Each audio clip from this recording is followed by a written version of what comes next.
वज़ीर इत्तलात सिंध शर्जील इनाम मेमन ने नून लीग पर पंजाब को आमराना अंदाज में चलाने का इल्ज़ाम आयद कर दिया। प्रेस कॉन्फ्रेंस करते हुए उनका कहना था कि मर्जी के मुताबिक खबर ना चलाने पर चैनल्स के इश्तिहारात बंद कर दिए जाते हैं। तंज किया कि वज़ीर आला पंजाब सहाफ़ियों के सवालात का सामना नहीं कर सकती।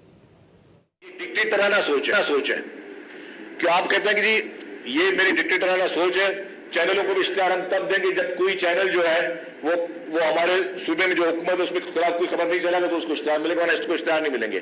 जो बरसात में तबाही आई, ठीक है, मैं नहीं कहता कि हुकूमत जानबूझ के कोई कहीं पे भी बरसात होती है कोई तबाही हुकूमत जानबूझ के करती है, और अगर बरसातों में अगर पानी भर गया तो उसमें आपको भी शर्मिंदगी होने की जरूरत नहीं है। ठीक है, पानी को टाइम लगता है निकलने के लिए, लेकिन जिस तरह अगर कराची में बरसात होती है तो उसमें चैनल की ट्रांसमिशनें चलती हैं, यहाँ पे किसी चैनल को टिकर तक चलाने नहीं दिया जाता। अगर आपने चैनल ने कोई टिकर चलाया तो फिर आपके इश्तिहार बंद हो जाएंगे। तो ये डिक्टेटराना सोच है।